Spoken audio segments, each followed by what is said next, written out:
So I was watching the X Zone TV channel last night when I was abducted by aliens, and they kept repeating to me over and over again, simultv.com, simultv.com. What's simultv.com? That's what I asked them. They had it written on the side of their UFO. How do you spell that? UFO. No, I mean simultv.com. simultv.com. simultv.com. Right. simultv.com. Interesting that you were abducted by aliens in a simultv.com UFO last night. Oh, yeah? Yeah. Now that you mention it, I remember now last night I was awakened from a deep sleep. My great-grandmother was standing there. She said she'd come from the hereafter to tell me about simultv.com. She even spelled it out for me. simultv.com, sonny boy. simultv.com. simultv.com, sonny boy. Wow. Yeah. Guys, you'll never guess what my psychic guru just told me. simultv.com. Exactly. Are you guys psychic too? Of course. We all know about simultv.com. simultv.com.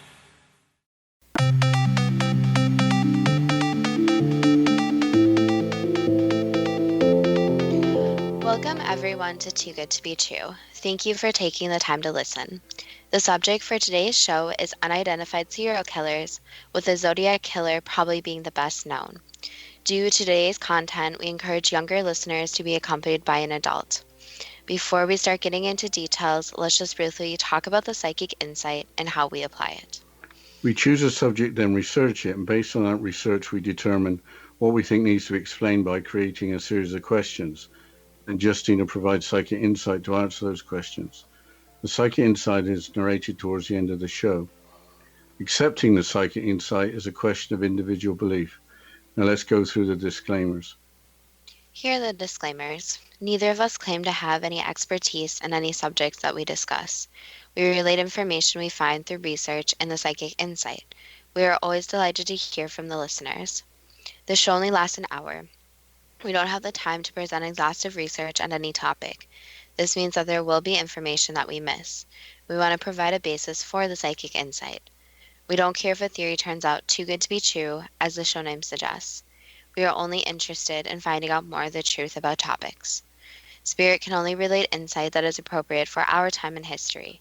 Free will cannot be affected. Only comments that are appropriate for our time can be given through the psychic insight. Much of the subject matter in shows may have already been covered many times in other media. We want to look into subjects in a new, different way and be thought-provoking. We are not so good with pronouncing names, so we apologize. And neither of us have any particular knowledge of serial killers or of criminal investigation. If we have misstated anything, we apologize. Today's subject is your idea. The reality of serial killers is scary enough, but unidentified serial killers living among us is really a terrifying thought. Possibly innovative techniques such as analysis of genetics data, as in the recent arrest of the alleged Golden State Killer, will bring more alleged killers to trial. That remains to be seen. I don't know much about serial killers, but was shocked when I looked at Wikipedia when I found 63 pages on identified serial killers. Why don't you concentrate on one of the more infamous cases? The only one I've heard of in the list besides Jack the Ripper is the Zodiac Killer. Why is the name Zodiac Killer used? It is the same name used for himself in the letters he sent to newspapers and police. He also included a sketch of a circle with horizontal and vertical lines drawn through it, looking like crosshairs. When did this all happen? The following quote from Wikipedia describes the events. Quote, "The Zodiac Killer, or Zodiac, was a serial killer who operated in Northern California from at least the late 1960s to the early 1970s. The killer's identity remains unknown. The Zodiac murdered victims in Benicia, Bellagio, Lake Berryessa, and San Francisco between December 1968 and October 1969. 4 men and 3 women between the ages of 16 and 29 were targeted. The killer originated the name Zodiac in a series of taunting letters sent to the local Bay Area press. These letters include 4 cryptograms or ciphers. Of the 4 cryptograms sent, only one has been definitely solved. Suspects have been named by law enforcement and amateur investigators, but no conclusive evidence has surfaced. The San Francisco Police Department marked the case inactive in April 2004, but reopened it at some point prior to March 2007.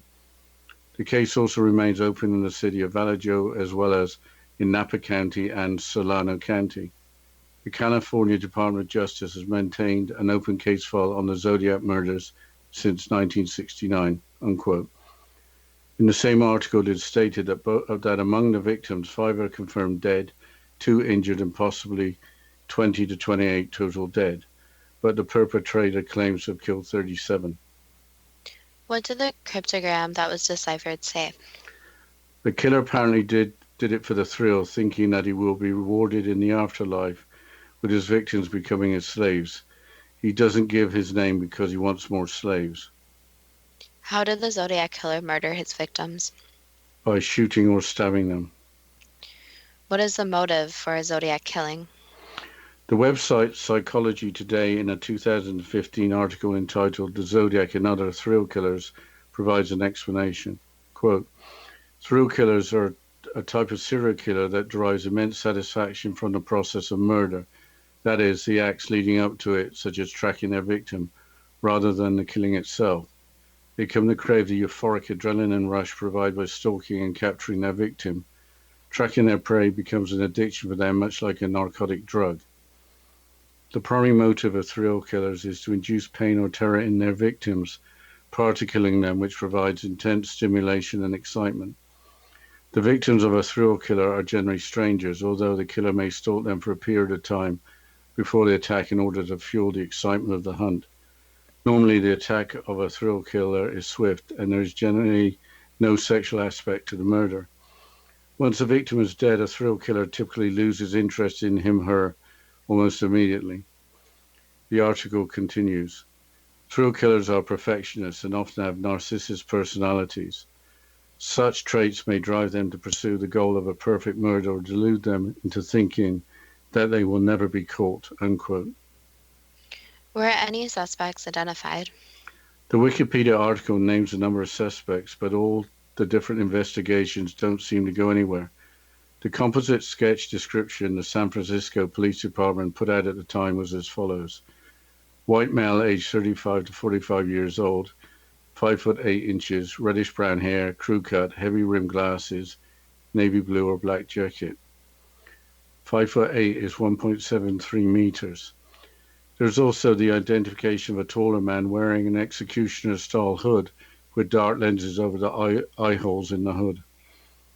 So the suspect would be aged about 90 years of age by now. Yes, the suspect would be either elderly or would have passed on.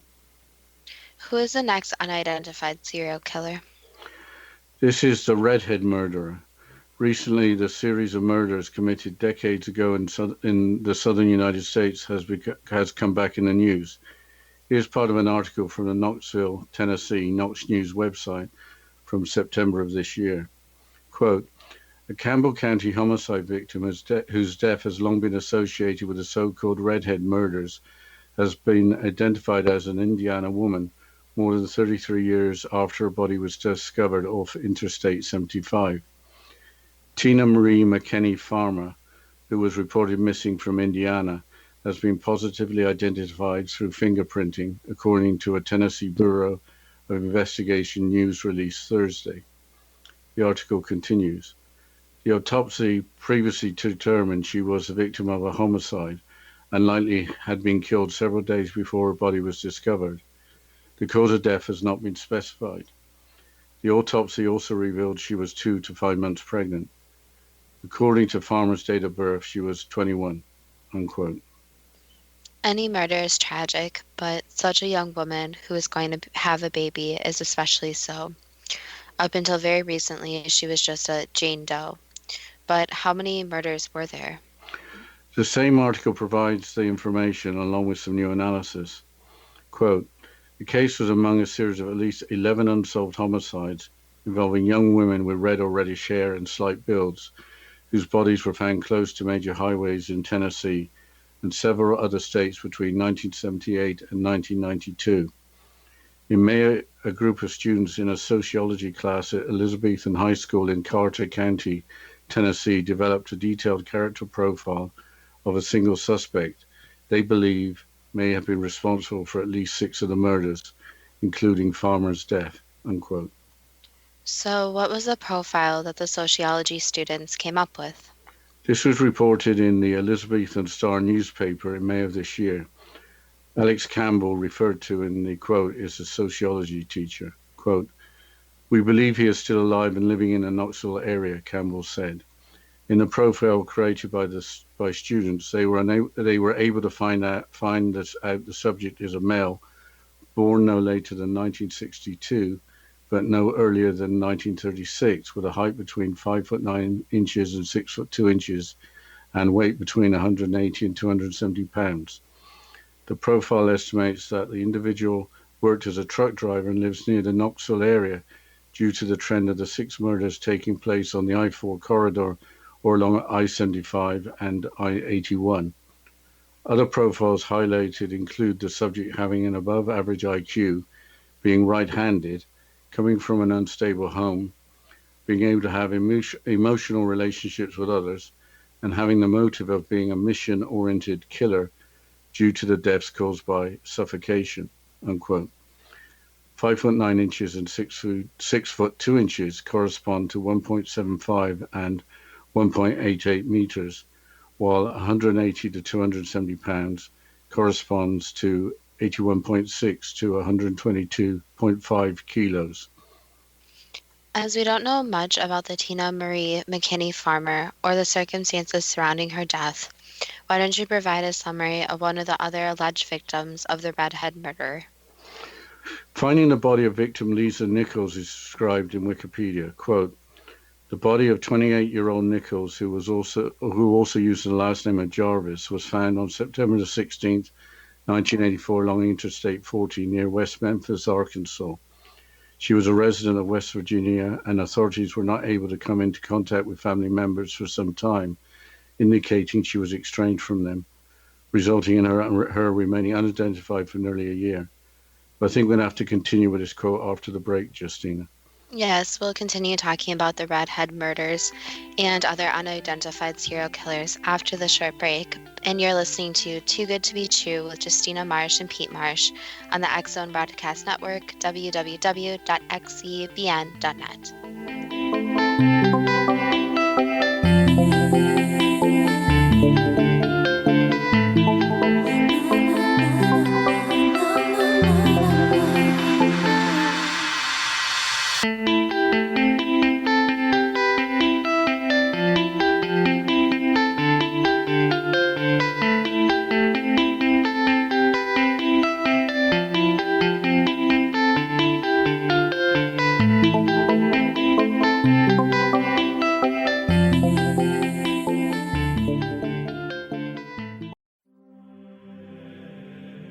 Rob McConnell here, presenting an overview for Nicholas Paul Jennings, author of a fascinating book, Amen. It presents facts revealed by Egyptologists, facts that enable us to understand why Amen is the beginning of creation of God. It provides recommendations for religious leaders of the major religions to unify their beliefs and teach the Word of God. Love one another. Amen informs people how mankind conceived God. It was the Egyptians that developed the concepts of a soul, a hereafter, and Son of God. And finally, after the worship of many gods, they conceived the belief in one universal God, the maker of all there is. For more information, visit www.futureofgodamen.com. That's www.futureofgodamen.com.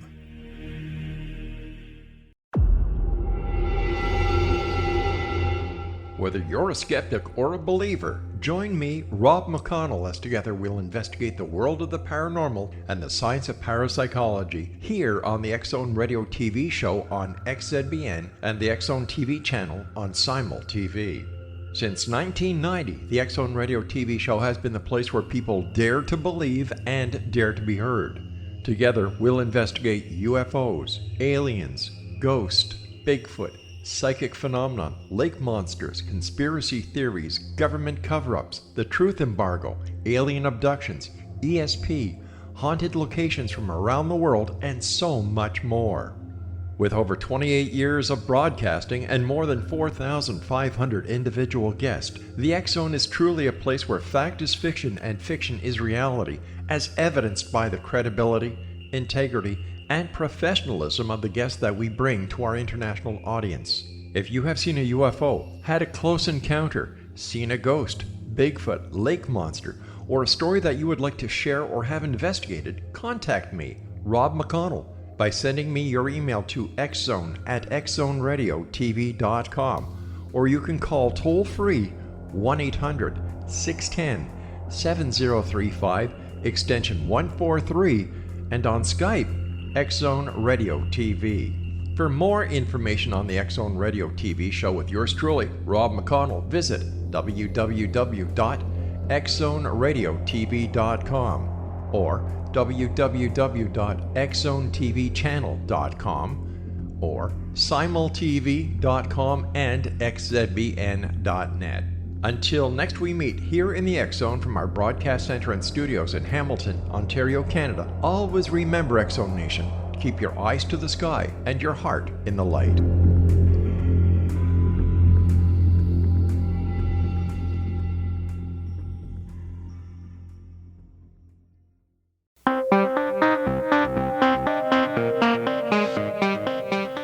Welcome back to Too Good to Be True. Before the break, we were discussing the Redhead murders and the unfortunate victim, Lisa Nichols. Dad, can you please continue quoting from Wikipedia? Yes, her body was not identified until June 1985, 9 months after she was strangled and left wearing only a sweater.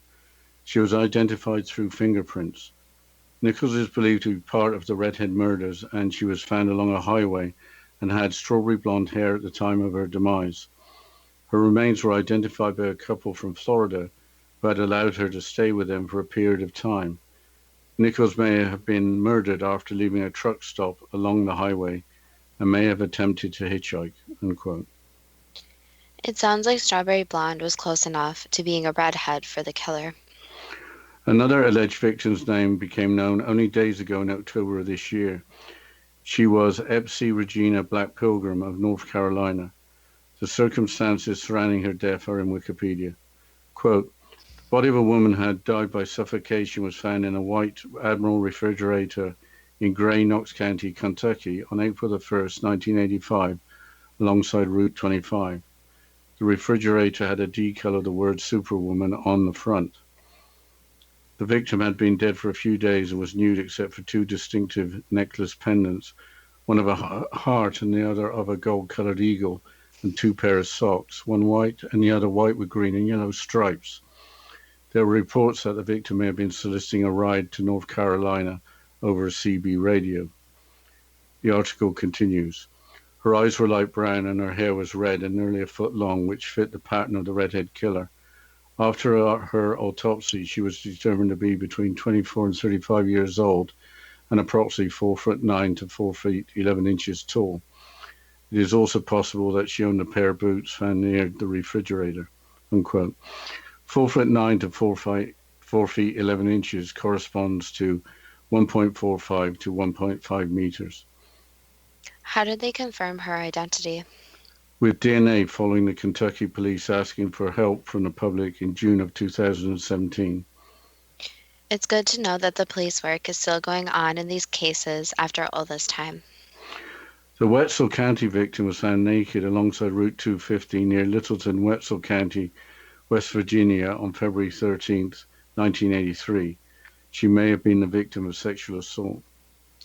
Were there other victims that were found that were assumed to have been murdered by the same individual? The Cheatham County victim was found as a skeleton on March the 31st, 1985 in Pleasant View, Tennessee. She is believed to have been between the ages of 31 and 40. Cause of death is unknown. She was fully clothed at the time of her death. The Greene County victim was found on April 14th, 1985 in Greenville, Tennessee. She was 14 to 25 years old and 5 feet 4 inches to 5 foot 6 inches. That's 160 centimeters tall and weighed 100 to 140 pounds or 59 to 64 kilograms. Is there anything more in the suspect from any source? The website Psychology Today, in an article from May of this year, mentions author Jane Carlisle, who published the book The Redhead Murders in 2017. Quote, she believed that the killer targeted victims who he knew had no one who might come looking for them. This would suggest that the killer picked up redheads, queried them, and then decided to kill them based on satisfactory responses, unquote. Who is the next unidentified serial killer? This unidentified serial killer illustrates the high risk to prostitutes of being murdered. The perpetrator is called the Daytona Beach Killer, with Daytona, of course, being on the Atlantic coast of Florida. How high is the risk? This was estimated to be 204 per 100,000 in the early 2000s, compared with 4 per 100,000 for female liquor store workers. Also, the risk of some kind of assault on a prostitute is more of a certainty than a probability.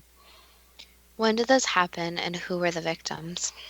4 bodies were found between December 2005 and December 2007 in the Daytona area. Wikipedia describes the victims. Quote, the first known victim was 45-year-old Laquetta Gunther, who was found in an alley on December 26, 2005. She had been shot in the back of the head. DNA was recovered from the scene. The second victim was 34-year-old Julie Green, found January the 14th, 2006. She had also been shot in the back of the head. No DNA was recovered, but tire tracks were found.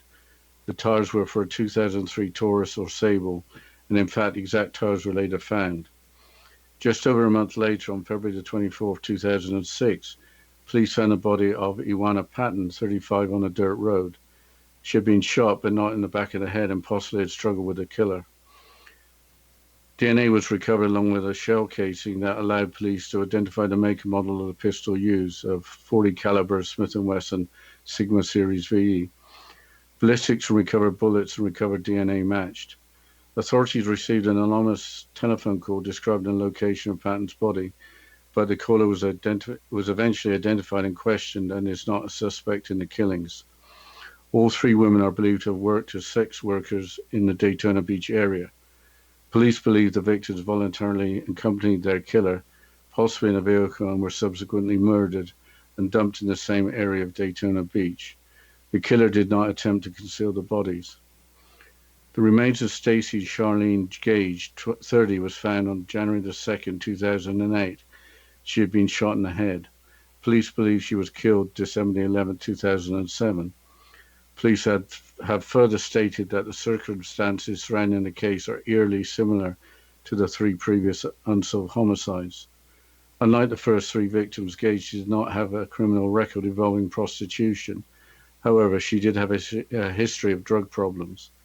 The van Gage was driving the night she disappeared was later recovered, unquote. Were there any other victims of the same killer? An article in the Orlando Sentinel newspaper from 2010 suggests there could be more victims. Here's part of the article. Quote, according to the FBI, the 4 killings are among 28 in Florida that are unsolved and connected to serial killings that the Bureau suspects were committed by long-haul truckers. Those include 19 deaths along the Interstate 4 corridor between Tampa and Daytona Beach, although all but one local enforcement agency denies any serial killer cases on its books. The FBI report documents dozens of serial killings of people whose bodies were dumped near popular trucking routes. The report is accompanied by a map that shows the FBI plotting more than 500 serial killings, mostly prostitutes and female drug users, across the United States, unquote.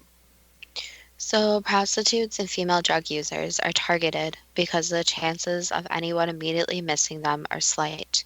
Apparently, with no lead or suspect, or arrest made within 48 hours, the likelihood of solving a case is cut in half. But I think there is just time for one more unidentified serial killer, but perhaps it should be someone from outside of the United States. I think we should talk about the Bowerville murders, especially as there was a recent development. Here's a quote from Wikipedia. Quote, the Bowerville murders were a series of killings that took place over a period of 5 months from September 1990 to February 1999 in Bowerville, New South Wales, Australia. All 3 victims were Aboriginal. All 3 victims disappeared after parties in the Aboriginal community in Bowerville in an area known as the Mission. The prime suspect, a local laborer, was charged and tried twice, in 1994 and 2006, but was acquitted both times. On the 13th of September 2018, the Court of Criminal Appeal decided that the prime suspect could not be retried for the murders. Unquote. Who were the victims? They are described in the same Wikipedia article. Quote, the series of 3 killings took place in the rural timber town of Barraville in New South Wales, mid-North Coast region. The first person to disappear was 16-year-old Colleen Walker, who was reported missing on September the 13th, 1990. Her body has never been found. The second to disappear was Walker's cousin, Evelyn Greenup, on October the 4th, 1990. The third victim was 16-year-old Clinton Speedy Durow on February the 1st, 1991. Unquote. Evelyn Greenup was only 4 years old when she was murdered. What about the murder trial for the third victim? Local newspaper, the Shepparton News, explained on September the 13th of this year that the legal reasons for no Local newspaper, the Shepparton News, explained on September the 13th of this year the legal reasons for no trial for the murder of Colleen Walker. Quote, the coroner has ruled she was murdered, although no charges have ever been laid. In the appeal court, the government argued there was fresh and compelling evidence relating to the disappearance of Colleen to justify the overturning of the 2 acquittals and the ordering of a single trial on 3 murder charges. Under New South Wales double jeopardy laws revised in 2006, a person can be tried for the same crime for which they have already been acquitted, provided there's fresh and compelling evidence. This evidence was said to relate to similarities in the 3 cases, which allegedly linked them to each other and to their killer. But Chief Justice Tom Bathurst and Justices Clifton Hoban and Lucy McCullum found there was no fresh evidence in Evelyn's case, and Clinton's case could not be considered by itself. Unquote. The name of the defendant in the 2 trials was not made public for legal reasons. I hope new evidence comes to light to convict the murderer or exonerate any individual wrongly accused, but we'll have to continue with the questions and the psychic insight about unidentified serial killers after the short break, and you're listening to Too Good to Be True with Justina Marsh and Pete Marsh on the X Zone Broadcast Network, www.xcbn.net.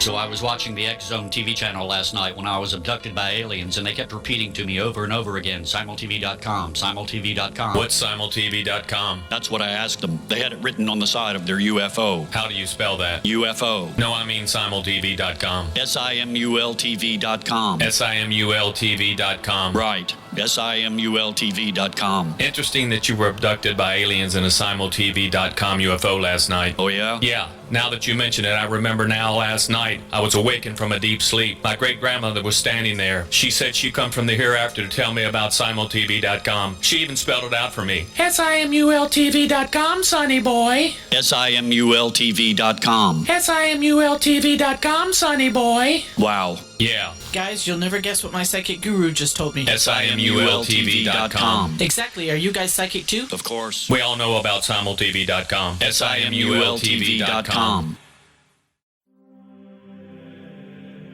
Rob McConnell here, presenting an overview for Nicholas Paul Jennings, author of a fascinating book, Amen. It presents facts revealed by Egyptologists, facts that enable us to understand why Amen is the beginning of creation of God. It provides recommendations for religious leaders of the major religions to unify their beliefs and teach the Word of God. Love one another. Amen informs people how mankind conceived God.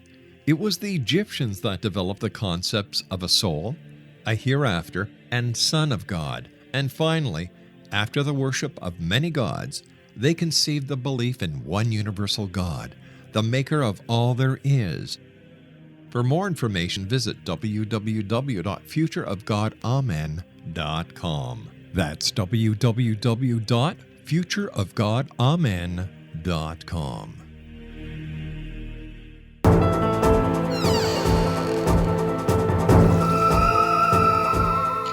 Welcome back to Too Good to Be True. Before the break, we were discussing different unidentified serial killers. But with that, I think it's time for the first question. Why are there so many unidentified serial killers? Basically, because when killings happen, it's hard to trace it back to an actual serial killer. So when serial killers kill, sometimes there are similarities in their killings, but not always. So it's very difficult to trace one killing to the next, and trace them all back to the same person.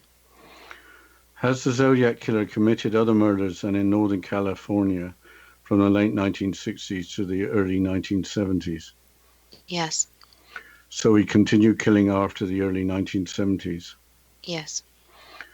Why did the Zodiac Killer target younger men and women with ages between 16 and 19? Because of the innocence of them. So he targeted that age group before they are technically in their adulthood. So it is kind of adolescence he was going after. In letters to newspapers and police, why did the perpetrator identify himself as the Zodiac Killer? Basically to get attention. So it was, quote, cool name to get attention from the public. Given the letters to the authorities, is there any connection between the Zodiac Killer and Jack the Ripper? No. Why did the perpetrator include in the letters a sketch of a circle with a horizontal and vertical lines drawn through it, looking like crosshairs? Basically as a clue to where some of the bodies would be found. Can you say more about that? There is a map of where the killings occurred. So the locations of where the people were buried is a large map, kind of like a drawing that the killer made. So this map is in the killer's possession or some other place? Yes. Is the Zodiac Killer among suspects that have been named by law enforcement or amateur investigators? The police have talked to the person, yes. Why wasn't there sufficient evidence left at the crime scenes to identify the perpetrator? Basically because the perpetrator was getting better and better. So they knew what evidence to leave and what evidence not to leave. So there was a lot of research involved so the person couldn't be traced.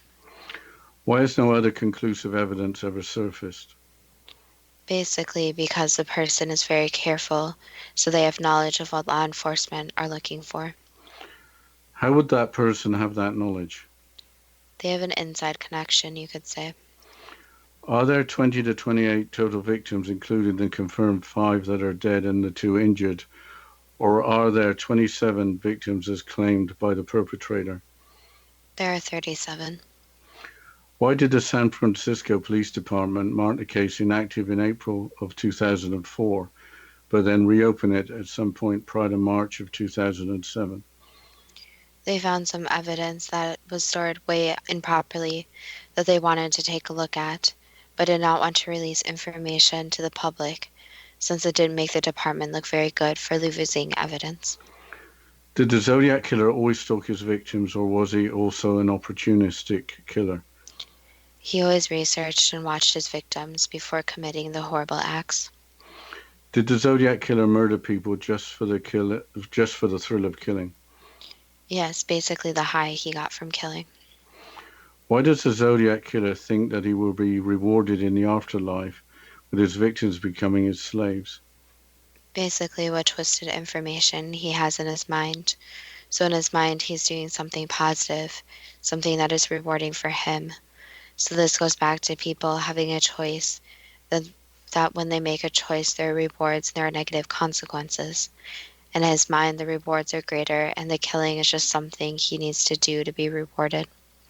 How did the perpetrator become psychopathic with complete indifference to the suffering of the victims and of their families? Unfortunately, he was born that way, so there are issues inside of his brain and with his mental health. So he is mentally ill? Correct. Why did the perpetrator either use a gun or a knife to kill? Basically, depending on the person, choosing of the weapon was part of the previous research about the victim. Did the Zodiac Killer derive immense satisfaction from the process of murder That is, the acts leading up to it, such as tracking the victim, rather than the killing itself. Yes, it's kind of the high leading up to it, and then the moment of the killing is the ultimate high, you could say. Did tracking his prey become an addiction for him, much like a narcotic drug? Yes, Did the Zodiac killer terrorize his victims prior to killing them to provide intense stimulation and excitement? unfortunately, yes. Is the Zodiac killer a perfectionist with a narcissistic personality? Among other mental issues, so also would be diagnosed with antisocial personality disorder, or more commonly known as a psychopath. Does or did the Zodiac killer believe he will never be caught or identified? In his mind, yes. Was the Zodiac killer a white male aged 35 to 45 years old, 5 foot 8 inches tall, with reddish brown hair, a crew cut, with heavy rimmed glasses, wearing a navy blue or black jacket? The clothing depends on which victim, and the hair color does vary, but for the most part, that description is pretty similar. Given a detailed description, was the perpetrator wearing a disguise when seen? Yes, The Zodiac killer was alternatively identified as a taller male who wore an executioner-style hood with dark lenses over the eye holes in the hood. Was that the Zodiac killer? no, Are there more than one perpetrator believed to be the Zodiac killer? no. So where did the executioner-style hood description come from? Basically, there's been other related killings that aren't exactly the same, and the description was more heightened to be more scary. For the most part, the killer wears normal clothes, does not wear the costume, more costume-like. So the witness reports kind of got heightened with the extreme details. Why did the killing stop? One, there was a traumatic event in their personal life. And two, the killer is still excited that he hasn't been caught. So he is living off the high of getting away with the murders. Is the Zodiac killer dead or elderly? Elderly, yes, but still alive. What else can you say about the Zodiac killer? That unfortunately, like some other serial killers, it would be very hard to identify who this person is. And at this point, with how long it's been since the bodies were discovered, it would be very difficult to trace anything back. So the problem is that with a lot of crime scenes, you have to catch the person pretty quickly after. So it is very difficult when there is little to no evidence and it's been such a long time. Changing subject to the redhead murderer, why did it take 33 years to only recently identify with fingerprints Tina Marie McKinney Farmer as a victim? Basically because of the technology. So the technology is ever changing, which assists in the different cases. Was Tina Marie McKinney Farmer 21 years old when she died? Yes, Was the same perpetrator responsible for at least 11 unsolved homicides involving young women with red or reddish hair and slight builds whose bodies were found close to major highways between 1978 and 1992? yes, Is the perpetrator still alive and living in the Knoxville area? no, Is the perpetrator dead? yes, Was the perpetrator male, born no later than 1962 but no earlier than 1936, with a height between 5 foot 9 inches and 6 foot 2 inches, and a weight between 180 and 270 pounds? yes, Did the perpetrator work as a truck driver living near the Knoxville area? yes, he worked in transportation. Was it in the Knoxville area? In the approximate area, not exactly, but close. Was the perpetrator above average IQ, right-handed from an unstable home, able to have emotional relationships with others, and a mission-oriented killer due to the deaths caused by suffocation? That could be said. Was The emotional attachment is something that's up for debate, but in a way, yes. Was 20-year-old Lisa Nichols a victim of the redhead murderer? That could be said. Was S.P. Regina Black Pilgrim only identified very recently because of more sophisticated DNA analysis? Correct. Why was the victim's body dumped in a refrigerator? Basically, to keep it for later. Was the perpetrator going back to put the body somewhere else? Yes, so the perpetrator was going to come back, remove the body, visit the body, and then leave to a different area. Basically, the perpetrator had something come up which stopped it from happening. How old was the Wetzel County victim when she was murdered? Approximately 22 years old. Given that she may have been sexually assaulted, was the Wetzel County victim murdered by the redhead murderer? Yes. Was the Cheatham County victim between the ages of 31 and 40 when she was murdered? A little younger, in her late 20s. How was she murdered? Suffocation. Was the Cheatham County victim murdered by the redhead murderer? Yes.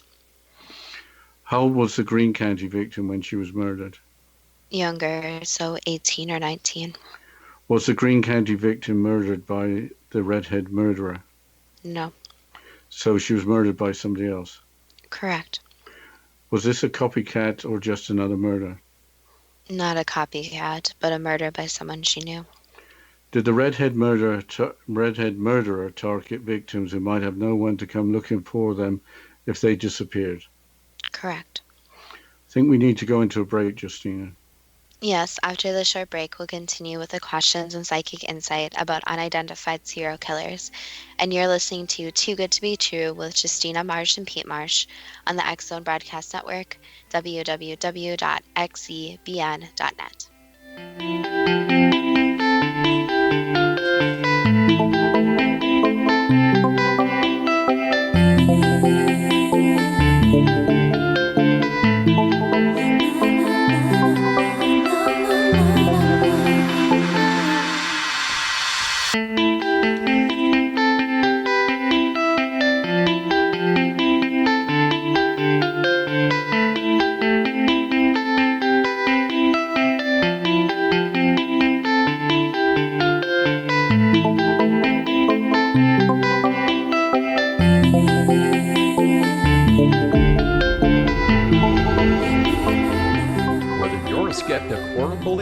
Join me, Rob McConnell, as together we'll investigate the world of the paranormal and the science of parapsychology here on the X Zone Radio TV show on XZBN and the X Zone TV channel on Simul TV.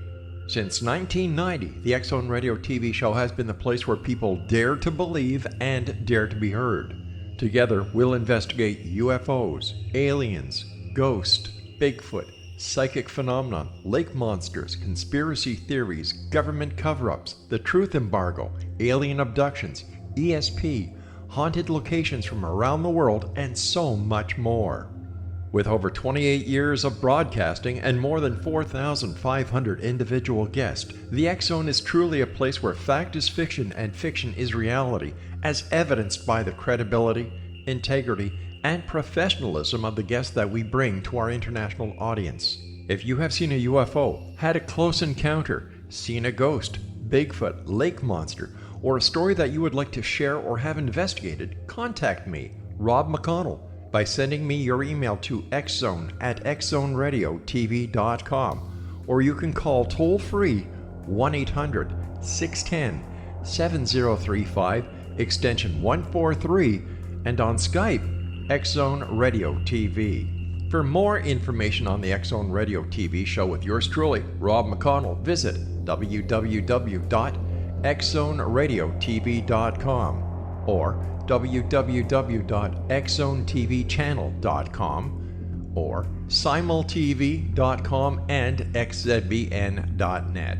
Until next we meet here in the X Zone from our broadcast center and studios in Hamilton, Ontario, Canada, always remember, X Zone Nation, keep your eyes to the sky and your heart in the light.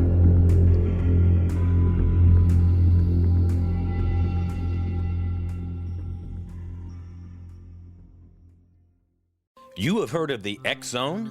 Now watch it on Simul TV, plus 500 video games, live TV channels, free video on demand, worldwide, and more. Does this sound like tomorrow's television? Well, it is, but you can have it today, right now. It is Simul TV. Simul TV offers what the others only wish they could provide. 15 exclusive channels like X Zone, Sci-Fi, and Horror. We are worldwide. No other provider offers that. 500 built-in video games. No need to have an extra expensive system. We have them included. free video on demand, live streaming events from around the world, interactive online network, and much more. Tomorrow's TV today. Simul TV. Sound too good to be true? Well, it's not. You can have Simul TV today. Sign up at simultv.com. Do it today.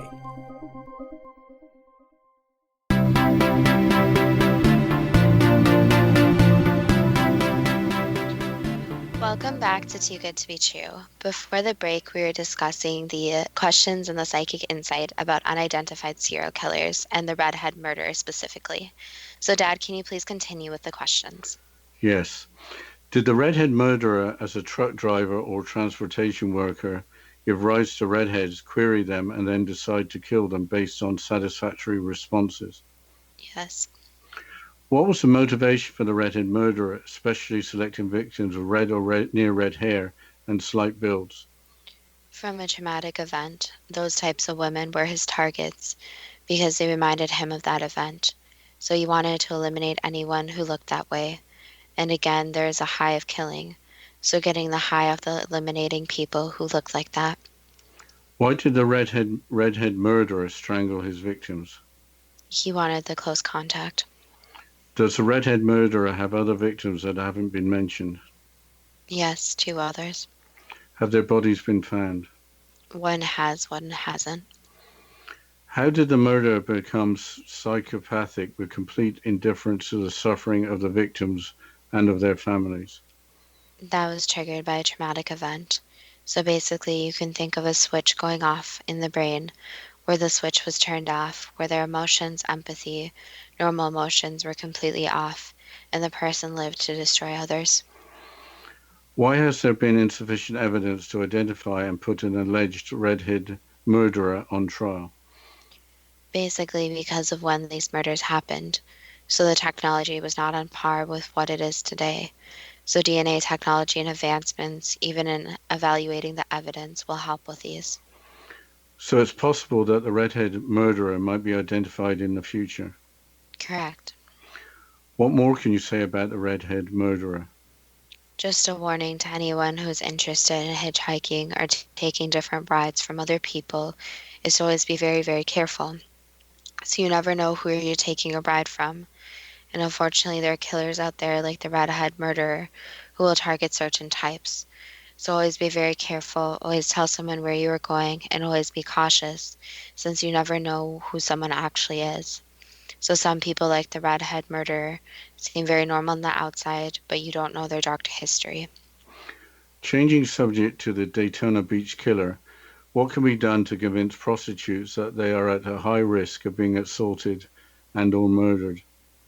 It's very difficult since they're living for the money and just trying to make their way. So the best thing that could be done is more education and educating women that there's other ways that they can be successful and try to get them the help that they need. So alerting them to the danger, but also trying to help them with their education and finding other safer sources of income.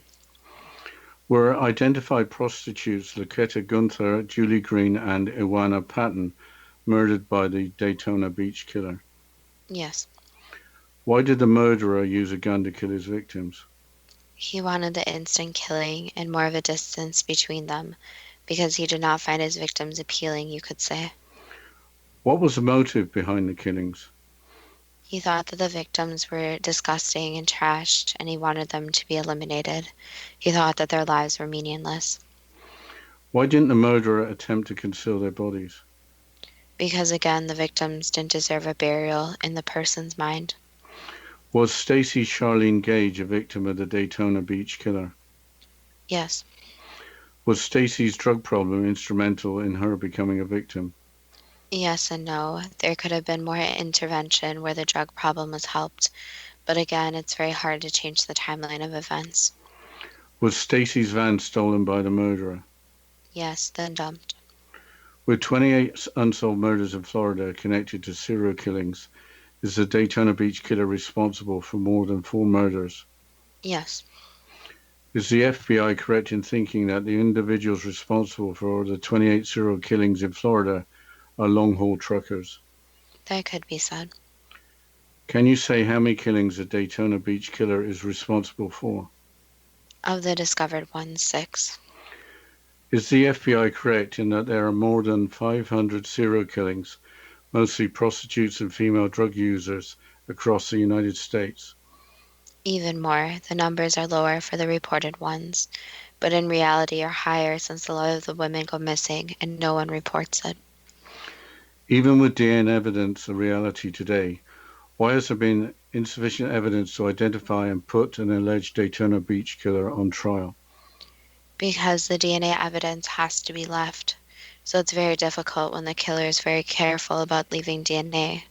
So for example, wearing a mask, wearing gloves, not really making any physical contact with the victims. And also if there is physical contact, trying to destroy the DNA evidence or make it so it's almost impossible to recover. So DNA evidence can be very helpful. Yes, but it also has to be left at the scene where investigators have to find it. Has the Daytona Beach killer stopped killing? Yes. Is the Daytona Beach killer still alive? Yes. What made him stop killing? Basically having a normal life, so settling down. How did the killer become psychopathic with complete indifference to the suffering of the victims and of their families? Basically a scenario with drugs, prostitution, etc. So this event led to the killings, making the women seem vile and disgusting in their mind, and they felt that they did not deserve to live on this planet, and he was the one who was going to help with that. Is there anything more you can say about the Daytona Beach killer? Basically, again, that anyone, not just women, should be very careful, and also that some killers are very normal on the outside. So for example, the killer did perform these murders, and now you could say had a change in lifestyle, where he lives a normal life now. Is there hope that the Daytona Beach killer will be brought to justice? Yes. Changing subject to the Bowraville murders in Australia, where 16-year-old Colleen Walker, 4-year-old Evelyn Greenup, and 16-year-old Clinton Speedy Giroux, all victims of the same killer. Yes. How were the children murdered? Various means, so each killing was a more individual act. Is that why it's been difficult to get a prosecution? Yes. Correct. Are there any similarities between the murders? Yes, there's evidence found at the scene that is basically very original, that links the killings. What was the motive behind the murders? Just to kill, so not really a motive, just someone who has very dark tendencies and opportunities to kill. Why wasn't there sufficient evidence to convince juries in 2 trials? Basically because of the lack of evidence, so again, it's very hard to connect the murders. Why is there insufficient proof in the murder of Colleen Walker to identify and put an alleged killer on trial? Again, it's very hard because there's not really anything to trace back to the killer, so the evidence found is very vague, you could say. So the lack of physical evidence. Correct. What can anyone do that are associated with the families or otherwise to bring new evidence to light? Just make sure that the investigators go back and evaluate with open minds, and also new investigators to look at the evidence. Sometimes it takes a new mind who's looking at the evidence with an open mind to be able to find small things that other investigators may have missed. Has the Bowraville murder stopped killing? Yes. Is there anything further you can say about the Bowraville murders? That once the evidence is looked at even more, the killer would become more and more obvious. How did the murder become psychopathic with complete indifference to the suffering of the victims and of their families? They were born that way. What besides that already stated can potential victims do to avoid being murdered by a serial killer? Number one, always tell someone where you are going, so never go to somewhere without leaving a note for someone. Send a text, have a phone call. Also make sure to stay in well-lit places, locations that are more visited by people, public places that are known to be more safe. So for example, if you go to a park at night, make sure you tell someone where you are going, make sure it's well lit. Make sure there are not places where someone could sneak up on you, and just be more attentive to what's around you. Also invest in some type of weapon if needed. So for example, pepper spray, even small things like keys can be used as weapons. And also be aware that number one reason that most difficult is being aware of surroundings. So people are on their cell phones constantly, they're basically zoned out. but instead being aware of who's around you, what they're trying to do, and pick up on those signs. But the hard part with serial killers is that they are not always using an opportunity, but sometimes they do have targeted victims. So again, being as safe as possible and always report suspicious people, and getting out of a situation when one feels that it's a negative or that it's unsafe. That was the last answer. Is the future arrest or identification of unidentified serial killers too good to be true? That depends on what you are prepared to believe. These, besides the Zodiac killer, the serial killers we discussed were pretty much chosen at random, and I was very surprised with all the recent events and new evidence and identification of victims. That was pretty amazing. Well, I think we need to give credit where credit's due to all the different police members, all the different people in general who are working on these cases, since a lot of them aren't giving up and they do want to get some closure for the families. And we also want to say we pay the most ultimate respect to the families of these victims. But on that note, I'm going to mention our Facebook page and our website. So our Facebook page at Too Good to Be True, with the first two spelled TWO, and our website at toogoodtobetrue.net. So if the listeners, you guys like the subject today, if you're interested in serial killers, if you're interested in subjects like this, we would love to hear from you guys and any other suggestions as always. And we thank each and every one that is listening, all the listeners, and we look forward to next week's show.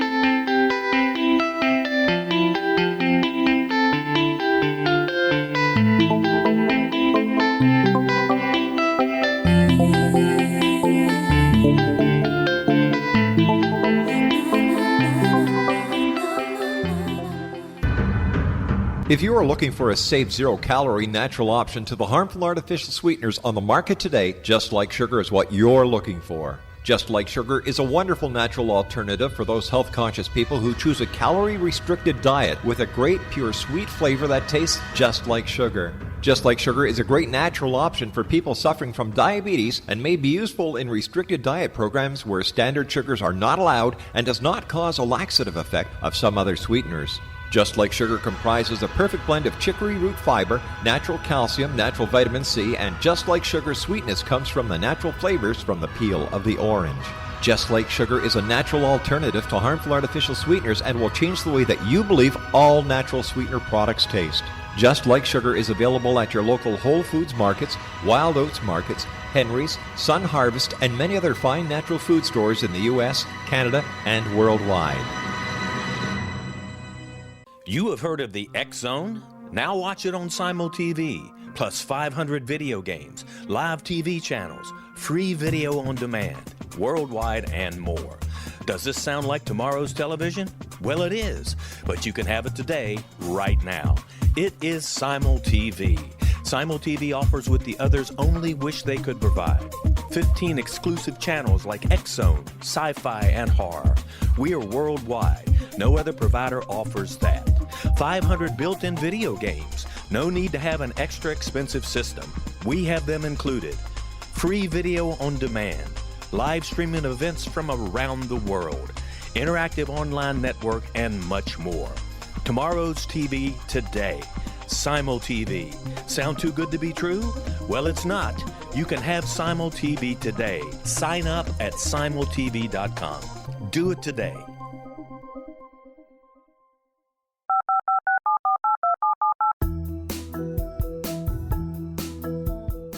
Did you know that when you're on the road with limited data or Wi-Fi, you can still listen to the X-Zone radio show with Rob McConnell, The Science of Magic with Gwilda Wiyaka, X-1, Dimension X, Space Patrol, and every minute of the X-Zone broadcast network by calling 213-401-0080, courtesy of Audio Now. No smartphone, app, or internet needed. It saves your data plan and it's free if you have unlimited minutes. Call 213-401-0080 to listen on any phone, anytime, anywhere. Remember 213-401-0080 for the best of the paranormal, parapsychology, and sci-fi radio programming anywhere, 24/7, 365.